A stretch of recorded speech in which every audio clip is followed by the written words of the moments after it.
করছি তোমাদের সাথে। এখানে আমি প্রথমে 1 কাপের থেকে কিছুটা কম ময়দা নিয়েছি এবং 3 টেবিল চামচ গুঁড়ো দুধ নিয়েছি, 1 টেবিল চামচ বেকিং সোডা এবং 1 টেবিল চামচ বেকিং পাউডার সুন্দর করে চেলে রেখে দিয়েছি এক পাশে। এরপর আমি এখানে 5টা ডিম নিয়েছি, 5টা ডিমের কুসুমটাকে আলাদা করে রেখে দিব। ডিমের সাদা অংশটাকে প্রথমে মিডিয়াম স্পিডে আমি বিট করে নিব। যখন এটা একটা ফোমি টেক্সচারে চলে আসবে সেই পর্যায়ে গিয়ে আমি পাউডার সুগার অ্যাড করব। আমি এখানে সাদা চিনিটাকে সুন্দর করে ব্লেন্ড করে গুঁড়ো করে নিয়েছি। পাউডার সুগার ব্যবহার করলে ডিমের ম্যারাংটা অনেক পারফেক্ট হয়। এরপরে আমি এখানে ডিমের কুসুমগুলো যে আলাদা করে রেখেছিলাম সেই কুসুমটাকে অ্যাড করে দিয়েছি। ভ্যানিলা এসেন্স দিয়েছি 2 টেবিল চামচের মতো। তেল এড করব 1/3 কাপের মতো। এখানে তেল দেওয়ার পরে কিন্তু বেশিক্ষণ বিট করা যাবে না, একদম 1 সেকেন্ড 2 সেকেন্ডের মতো বিট করে আমি রেখে দেব। যে দেখতে পাচ্ছ কত সুন্দর ফোমি একটা টেক্সচার এসেছে। এরপর আমি এখানে আমার আগে চেলে রাখা শুকনো উপকরণগুলোকে সুন্দর করে অল্প অল্প করে মিক্স করব।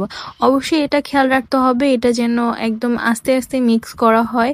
যদি তাড়াহুড়ো করা হয় সেক্ষেত্রে কিন্তু এই মিক্সচারটা এত সুন্দর ফ্লাফি হবে না। তাই আস্তে আস্তে ধীরে ধীরে কিন্তু এই মিক্সচারটাকে সুন্দর করে মিক্স করতে হবে।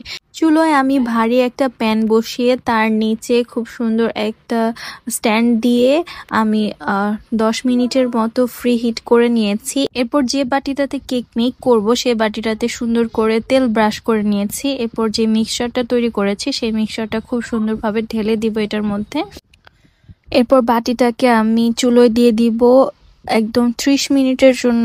একদম হালকা আঁচে, চুলোর আঁচটা একদম হালকা থাকবে, অনেক বেশি থাকবে না। এরপর রাখবো 30 মিনিটের মতো। এরপর টুথপিক দিয়ে চেক করে তারপরে কেকটাকে নামিয়ে ফেলবো। অন্যদিকে এখানে আমি ক্রিমটাকে বিট করে নিচ্ছি। এখানে আমি ইনস্টা হুইপ ক্রিমটা ব্যবহার করেছি। এটা কিন্তু অনেক ভালো একটা ক্রিম এবং রিজনেবলও, মাত্র 250 টাকায় কিন্তু আমরা এই ক্রিমটা পেয়ে যাব। খেতেও অনেক বেশি মজা। এখানে দেখতে পাচ্ছ আমি কেকটা দেখাচ্ছি, এত সফট হয়েছে কি বলবো। আমি এই মেজারমেন্টে 2টা কেক মেক করেছি। আমি একটু হাইট কেক মেক করতে চাচ্ছিলাম, সে কারণে আমি 2টা কেক মেক করে সুন্দর করে কেটে 4টা স্টেপ করেছি। এই যে আরেকটা কেক, এটাও একদম তুলোর মতো সফট হয়েছে।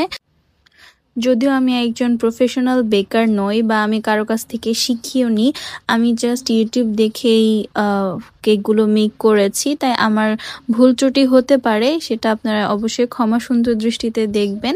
এই ভিডিওটাতে আমি তোমাদেরকে কেক মেকিংটা দেখালাম। এরপরের ভিডিওটাতে আমি অবশ্যই তোমাদেরকে কেকের ডেকোরেশন